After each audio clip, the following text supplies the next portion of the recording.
Hi, this is Congressman Tom Cole, and this is the first this year, I think, of our regular congressional chats. We sort of got sidetracked for a little while, but we want to resume that. This has been a pretty eventful opening a month or two for Congress. We began with an historic speaker's election. The speaker's election is usually pretty routine and is one ballot. The majority party elects their leader. This time it took 15 ballots and over 4 days to make a final decision. That had not happened literally since 1923. So we were all seeing and living through something that was brand new, but all's well that ends well. Kevin McCarthy, who had been the Republican leader, who had the support of 90% of the Republicans voting, eventually secured the remaining votes he needed, and I think is off to a very good start as Speaker. Congress itself, after that initial delay, has gotten down to the serious business of organizing. That is, members are assigned new committees. I serve in that process as a representative for a particular geographic region made up of Oklahoma, Kansas, Nebraska, and Colorado. And, I sort of try to get the committee assignments for our members. Some of them don't want to change committees, but some do. And we're particularly pleased to see Stephanie Bice, my neighbor to the north, go on the Appropriations Committee with me. This is the first time Oklahoma has had two appropriators in over 30 years. I can't think of any other state that only has 5 members that have 2 members of the Appropriations Committee. In addition to that, she's on the administration, House Committee on Administration. That's actually a direct appointment from the Speaker, so that tells you how highly he regards her. She's on the Budget Committee. That's something you're assigned as a member of the Appropriations Committee. So congratulations to my friend to the north. Frank Lucas is back on agriculture just in time. There's another farm bill showing up. We can't do much better than that. Of course, my friend Kevin Hern secured one of the most powerful committees in Congress, the Ways and Means Committee last time. He's now the chairman of the Republican Study Committee, which is actually the largest caucus in Congress, over 170 members, so extraordinarily important. And our new colleague from the 2nd District, Josh Brecheen, has ended up on some pretty important committees. Budget, as he's very much interested in dealing with the spending problem, and then also Homeland Security, which we all know the border problems that we have, so I know he'll do a great job there. In terms of the focus, when you change majorities, let me first talk about myself, because my position's changed a little bit. When you're in the majority, obviously you get more responsible positions. So rather than being a vice-ranking member of Appropriations, I'm now literally the vice chair of the Appropriations Committee. And within the committee, I've changed jurisdictions. I used to be the top Republican on a committee known as Labor, Health and Human Services and Education, or the Labor H Committee as it's known. I did that for 8 years. Very proud of the work we did there in increasing biomedical research and pandemic preparedness, helping a lot of education programs, particularly for first-generation college students. But the jurisdiction I'm at now is called Transportation, Housing, and Urban Development. It's about a $90 billion committee in terms of the amount of appropriations it supervises.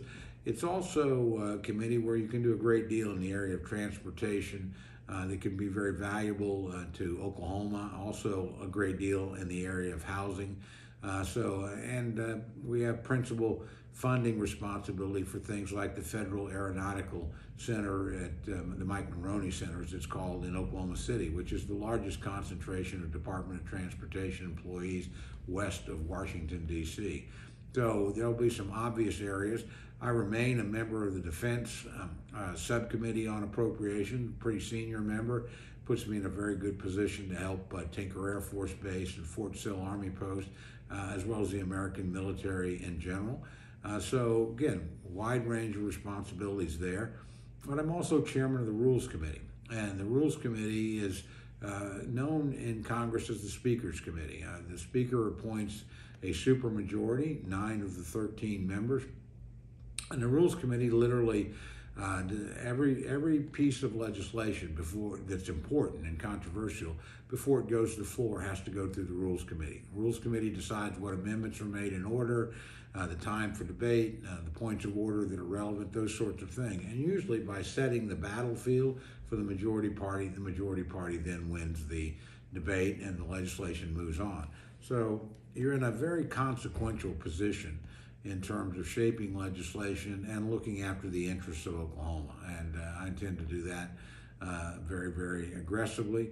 We've got a great committee, great new members, and obviously meet regularly with the Speaker and the Republican leadership, and honestly work closely with the Democratic leadership as well, because they too have an interest in what comes through that committee. I served as the ranking member or the minority representative for 4 years before I became chairman, so I have some understanding of the challenges they have. But on the Rules Committee, the majority party is always going to win. When you have a 9-4 advantage, it's very hard to lose. So we intend to be successful and to use that to the advantage of the country and to advance a conservative, pro-growth, and fiscally responsible agenda. That's what our party is focused on trying to do. In these opening weeks of the Congress, probably the most consequential question that we're beginning to consider, other than organizing the Congress itself, is the whole question of raising the debt ceiling.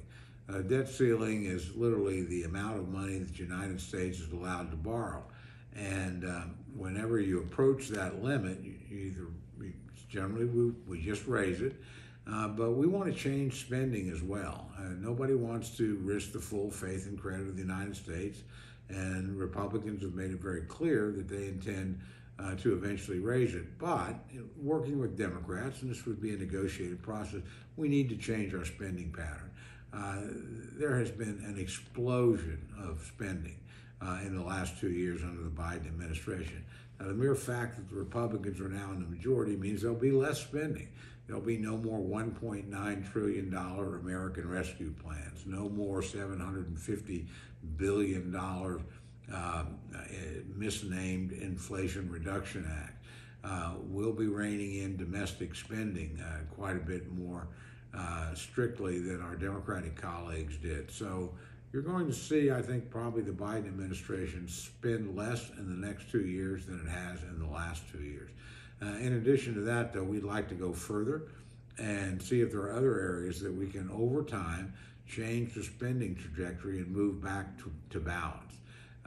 That's a tall order. It's particularly difficult when the Democrats still control the presidency and still have the majority in the United States Senate, but we at least have a seat at the table, and we're going to be able to stop some things and hopefully negotiate some compromises that make a difference in the fiscal health of the country. I've been pleased this week to see the President and the Speaker sit down for their first substantive meeting on the whole debt ceiling issue. I'm sure their discussions were more wide-ranging than just that. And while there's certainly going to be a lot of conflict in Congress, that's not unusual, there's some common areas emerging that I think we can see some hopeful cooperation on.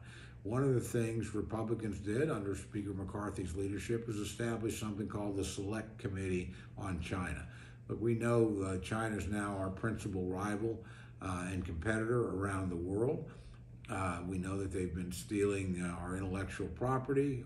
We know that they've run a gulag and have been involved in detestable activities against minorities. We've watched them wipe out democracy in Hong Kong and seen them, frankly, rattle sabers, with respect to Taiwan and cooperate with the Russians in their brutal war in Ukraine.